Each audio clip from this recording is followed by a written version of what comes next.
Gerald Thornton stood at his living room window, coffee mug in hand, watching with narrow-eyed disbelief as the glossy black SUV rolled to a stop directly on his meticulously maintained front lawn. Again, this marked the fifth time in 2 weeks that someone from the new development across the street had used his property as a parking lot. But this particular silver-haired woman in designer sunglasses had become his most persistent offender. "Unbelievable," Gerald muttered, his knuckles whitening around the handle of his mug. At 62, the retired civil engineer had dedicated the past 3 years to transforming the front yard of his modest suburban home into a lush emerald sanctuary that was the envy of the neighborhood. Every blade of grass had been selected, planted, and nurtured with scientific precision. Every sprinkler head had been strategically positioned for optimal coverage. Gerald's lawn wasn't just grass. It was a masterpiece, his post-retirement identity. And now this woman was treating it like a Walmart parking lot. He watched as she emerged from her vehicle, designer handbag swinging from her elbow, manicured fingers tapping away at her phone screen, completely oblivious or indifferent to the fact that her tires were currently compressing the root systems of Gerald's prized Kentucky bluegrass. Without so much as a glance toward his house, she strolled across the street to the McMansion where her daughter's family had recently moved in. Gerald set his coffee down with a sharp clink and marched to his front door, rehearsing the firm but civil speech he'd deliver. But by the time his shoes hit the welcome mat, a different idea had taken root in his mind, one that made the corner of his mouth curl upward with mischievous satisfaction. He'd spent 37 years designing drainage systems for the county.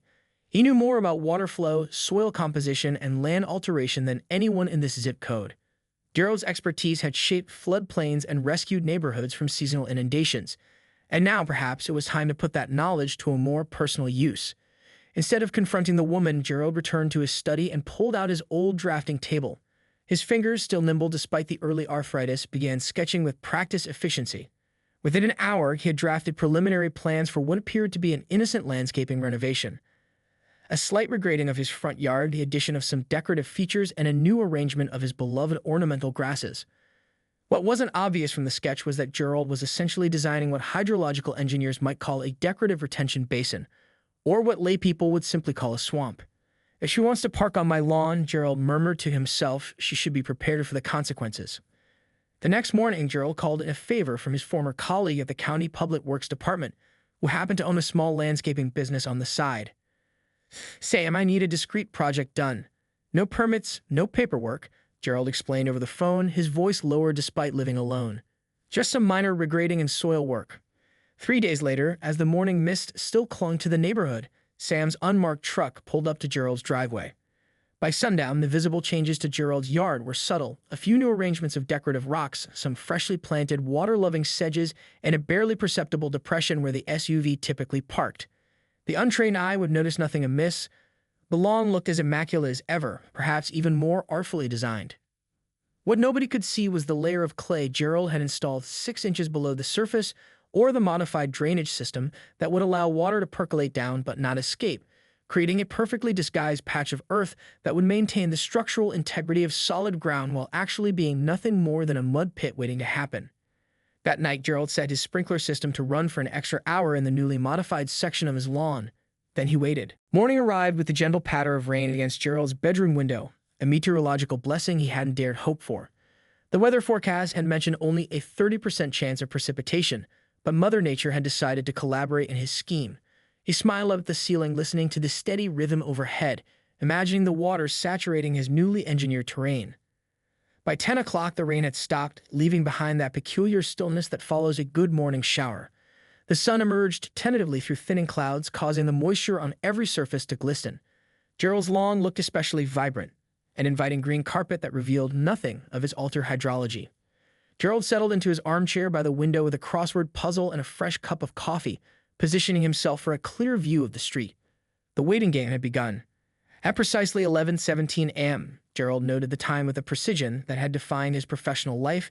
The black SUV appeared at the end of the street. He set down his puzzle, heart quickening despite his attempt to remain nonchalant. The vehicle slowed as it approached his house, and Gerald held his breath as it turned toward his lawn with the confident entitlement of habit. The front tires rolled onto his grass with familiar disregard. The woman was talking on her phone, gesturing animatedly with one hand, her attention completely absorbed in her conversation. She brought the SUV to a stop in exactly the same spot as always, dead center in Gerald's carefully prepared trap. For a moment, everything appeared normal. The woman continued her conversation, seemingly oblivious to the subtle changes in the world beneath her vehicle. Gerald sipped his coffee, counting silently in his head. 3, 2, 1.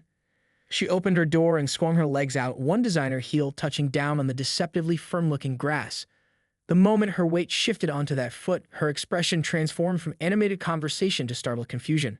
The heel sank 3 inches into what should have been solid ground. What on earth? Gerald could hear her exclamation even through his closed window. She yanked her foot back into the vehicle, examined her now mud-caked shoe with evident disgust, and attempted to back the SUV off his lawn. The engine revved, but instead of retreating, the vehicle's tires spun ineffectually, digging themselves deeper into the concealed morass. Each attempt at escape only worsened her predicament. The front end of the SUV began to tilt forward slightly as the tires carved trenches in the saturated earth. Gerald allowed himself a small, satisfied smile before arranging his features into an expression of concern. He set down his coffee cup and made his way unhurriedly to the front door.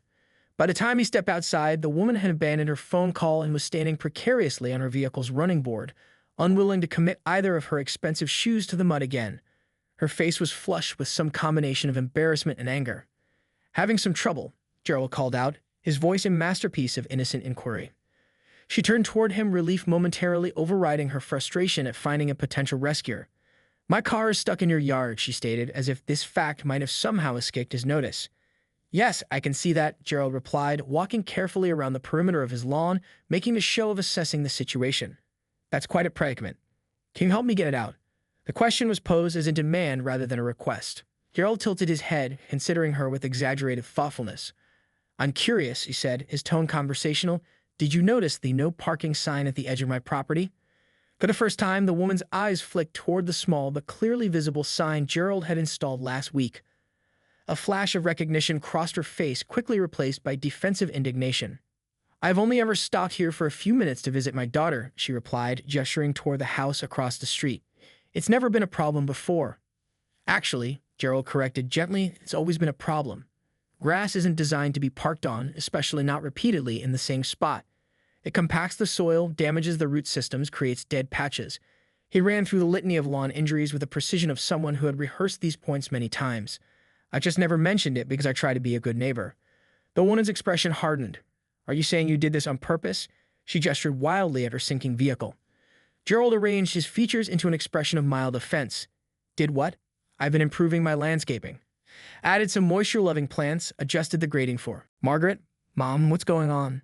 A young woman in her early 30s hurried across the street, her attention fixed on the peculiar tableau of her mother perched on the running board of a mud-mired SUV. Gerald turned to face the newcomer. So the Parker had a name, Margaret. Somehow putting a name to his nemesis made the situation even more satisfying. "Heather, thank goodness," Margaret called, relief washing over her features.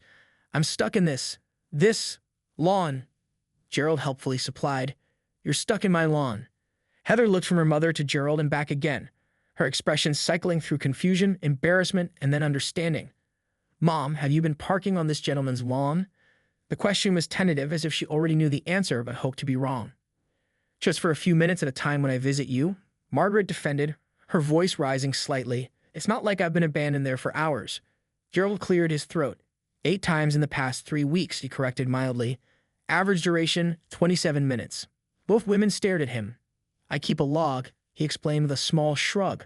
"Retirement leaves one with time for observation." Heather closed her eyes briefly, pinching the bridge of her nose. When she opened them again, she extended her hand toward Gerald. "I'm Heather Miller. I moved in across the street last month. And I am so sorry about this." Gerald accepted her handshake. "Gerald Thornton. Lived here 23 years. Mr. Thornton, I had no idea my mother was parking on your property. I told her repeatedly that we have plenty of room in our driveway." She shot a pointed look at Margaret, who had the grace to look momentarily abashed before rallying. "Your children's toys are always scattered across your driveway," Margaret countered. "Last time I parked there, I nearly backed over some contraption with wheels." "That contraption was Ethan's science fair project," Heather muttered before turning back to Gerald. "Regardless, this is inexcusable. What can we do to make it right?" Gerald studied the younger woman thoughtfully. Unlike her mother, Heather seemed genuinely mortified by the situation. He glanced at the SUV, now thoroughly embedded in his specially engineered mud pit, its tires submerged nearly to the hubcaps after Margaret's futile attempts to extricate it. Well, he said slowly, first we need to get the vehicle removed without causing further damage to my irrigation system. You have an irrigation system under there? Margaret interjected incredulously. Of course, Gerald replied, his tone suggesting that all proper lawns naturally contain complex subsurface hydraulic networks. It's quite sophisticated. And currently, your front axle is approximately 4 inches from my main distribution line. This was, of course, completely fabricated, but Gerald delivered the fiction with the conviction of a man who had testified as an expert witness in numerous municipal lawsuits. Oh God, Heather murmured. Should we call a tow truck? That would be advisable, Gerald agreed. But they'll need to approach from the street side and use an extended cable. They can't drive their truck onto the lawn. Another fabrication, but one that would ensure minimal disruption to his handiwork. As Heather pulled out her phone to search for towing services, the front door of the house directly adjacent to Gerald's opened, and Walter Simmons, Gerald's retired attorney neighbor, emerged with exquisite timing. Gerald had called him that morning with a casual invitation to drop by around noon for something interesting, and Walter, always appreciative of neighborhood drama, had not disappointed. Afternoon, Gerald, having some excitement, Walter called, ambling over with the unhurried gait of a man who had nowhere pressing to be. Just a small parking situation, Walt, Gerald replied. This is Ms. Miller from across the street and her mother, Margaret. Walter surveyed the scene, his eyes lingering meaningfully on the no parking sign at the edge of Gerald's property. I see. Unfortunate place to park, he commented, his tone neutral but his eyes twinkling with the recognition of a situation ripe with legal implications. Margaret, still balanced precariously on her vehicle's running board, seemed to sense the shifting dynamics. This is ridiculous. I need to get to my lunch appointment. Can't someone just pull me out? I found a towing service, Heather interrupted, looking up from her phone. They could be here in about an hour, but it's going to cost, she winced visibly, $170 for an off-road extraction. 1 week after the SUV extraction, which had drawn a small but appreciative audience of neighbors, Gerald's doorbell rang on a sunny Saturday morning. He opened the door to find Heather Miller standing on his porch, holding a large gift basket overflowing with gourmet coffee, artisanal chocolates, and a potted orchid. Mr. Thornton, she began, I wanted to properly apologize for last week's incident and thank you for being so understanding. Gerald accepted the basket with a surprised smile. In his most vindictive fantasies about Margaret's comeuppance, he hadn't anticipated this genuinely thoughtful gesture from her daughter. That's very kind of you, Heather, but hardly necessary. It absolutely is, she insisted. Not only did my mother repeatedly trespass on your property, but she was remarkably ungracious about the whole situation. Heather hesitated, then added, and I wanted to let you know that I made it absolutely clear to her that she needs to park in my driveway or on the street from now on. Gerald nodded appreciatively. I hope she took that well. Heather's expression suggested otherwise. Let's just say we had a frank discussion about respecting other people's property and setting good examples for her grandchildren. Ah, Gerald said. I imagine that was spirited. My mother has strong opinions, Heather acknowledged diplomatically. But I think she got the message. Eventually, she brightened. Actually, I was wondering if your offer to give me some landscaping advice still stands. Our yard is a disaster, and my husband Tom and I have no idea where to start. For a moment, Gerald was caught off guard. He had made the offer partly as a strategic move to annoy Margaret and hadn't fully expected to be taken up on it. But looking at Heather's hopeful expression, he found himself genuinely warming to the idea. I'd be delighted, he said. Perhaps we'd take a look right now. 20 minutes later, Gerald was walking the perimeter of the Miller's front yard, clipboard in hand, retrieved from his house for the occasion. Proper assessments required proper tools, making notes and occasional sking sounds that made Heather and her husband Tom exchange worried glances. The good news, Gerald announced finally, is that it's not as hopeless as it looks. And the bad news? Tom asked hesitantly. You're essentially starting from scratch. The builder did you no favors with this compacted clay and construction debris they've covered with a thin layer of sod. Gerald shook his head disapprovingly. Typical developer shortcut, but we can work with it. We were thinking maybe some flowers along the walkway. Heather suggested tentatively. And possibly a tree. Gerald smiled indulgently. That's certainly part of it. But first we need to address the fundamentals, soil structure, drainage, appropriate grading. He warmed to his subject, sketching a quick diagram on his clipboard. You see, most homeowners focus on what's visible, the plants, the decorative elements, without considering the underlying systems that make it all sustainable. Tom and Heather leaned in, surprisingly engaged as Gerald explained the basics of residential landscaping in the accessible but detailed manner he had perfected during his career explaining complex engineering concepts to county commissioners. So it's like building a house, Tom summarized. You need a good foundation before you worry about paint colors. Precisely, Gerald affirmed, pleased by the analogy. And speaking of houses, he gestured toward their two-story colonial. Where does your roof drainage go? I mimiss you have downspouts, but I don't see where they discharge. Tom looked blank. They just go down? Into the ground, I think. Gerald sighed. Let me guess. The builder installed those black corrugated tubes that disappear into the soil? Yes, exactly that, Heather confirmed. And I'll bet no one told you where they go or how to maintain them, Gerald continued. At their nods, he shook his head. Those systems fail within 5 years if they're not properly installed, which they rarely are. When they collapse, the water backs up against your foundation and eventually you'll have basement flooding. The Millers exchanged alarmed glances. That sounds bad, Tom said. It's fixable, Gerald assured them. Part of a comprehensive approach to your yard, which, if you're serious about it, I'd be happy to help design. We are absolutely serious, Heather said firmly, especially after what happened with the car. I don't want to be the neighbors with both the rude mother and the eyesore yard. Excellent then. Gerald broke off as a familiar black SUV pulled up to the curb in front of the Miller house. Margaret emerged, today sporting an elegant pantsuit and a determined expression. There's my mother now, Heather said, her enthusiasm visibly dimming. She's watching the kids while Tom and I go out to dinner. 3 months after the infamous SUV incident, Gerald's front lawn had undergone a remarkable transformation. What had once been a uniform expanse of Kentucky bluegrass now featured an artfully designed landscape with meandering stone pathways, drought-resistant native plants, and a small but impressive rain garden in the exact spot where Margaret's vehicle had once become entrapped. The rain garden, a carefully engineered depression filled with water-loving plants that captured runoff from the street, was Gerald's masterpiece. To the casual observer, it appeared to be merely an attractive landscape feature. To Gerald, it represented both practical water management and a monument to his victory. He had even installed a small, tasteful bench nearby, perfectly positioned for him to sit and admire his handiwork while enjoying his morning coffee. Across the street, the Millers' property had experienced an equally dramatic metamorphosis. Under Gerald's meticulous guidance, their builder-basic yard had evolved into a showcase of sustainable landscaping. The formerly flat, poorly draining lawn now had gentle contours that directed water flow away from the house. Native shrubs and perennials attracted butterflies and hummingbirds. A particularly clever system of rain barrels collected roof runoff for garden irrigation. The transformation had not gone unnoticed in the neighborhood. Neighbors who had previously exchanged nothing more than perfunctory waves now stopped to chat with Gerald about their own landscape challenges. The Johnsons 2 doors down had consulted him about their persistently soggy backyard. The Pathells at the corner sought his advice on drought-resistant plantings. Gerald found himself unexpectedly at the center of a community network, his expertise valued and his opinions sought. Even Walter had commented on the change. You've gone from neighborhood vigilant to neighborhood guru, he observed one evening as they shared a beer on Gerald's porch. Not exactly what you planned when you built your little trap, was it? Gerald smiled, watching as Heather's children played on their newly installed tire swing across the street. Life rarely follows the blueprints exactly, he acknowledged. But sometimes the as-built conditions exceed the original design specifications. Only one element remained unresolved in Gerald's otherwise satisfying new reality. Margaret. Since their confrontation 3 months ago, she had maintained a Cold War-appointed avoidance. She parked scrupulously on the street or in her daughter's driveway. She never acknowledged Gerald's presence with so much as a nod.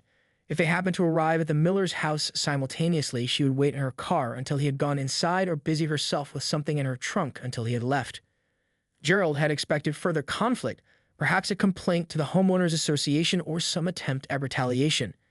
The absence of any countermove was almost disappointing.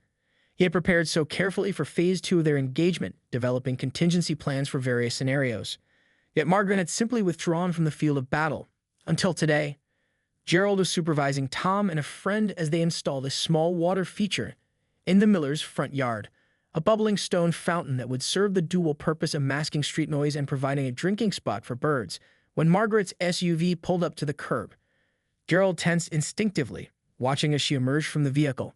Instead of her usual hasty retreat to avoid him, she paused, surveying the scene. Then, to his astonishment, she walked directly toward him. "Mr. Thornton," she said, her tone neutral but not hostile. "I see you've been keeping busy." Gerald nodded cautiously. "Ms. Margaret." "Yes, we're just finishing up the water feature today." She studied the fountain, her head tilted slightly. "It's actually quite attractive," she admitted. "As is your rain garden across the street. The black-eyed Susans are particularly impressive." Gerald blinked, momentarily at a loss. Was this some new strategy? A feint before an attack? Thank you, he said finally. They're a native species, excellent for pollinators. So I've been reading, Margaret replied. She hesitated, then continued with what appeared to be genuine reluctance. My garden club has been discussing native plant landscaping for our next project. There's been some debate about the best approach. Gerald waited, sensing there was more coming. After a moment of apparent internal struggle, Margaret continued. Heather mentioned that you've been giving a talk to the neighborhood association about sustainable landscaping.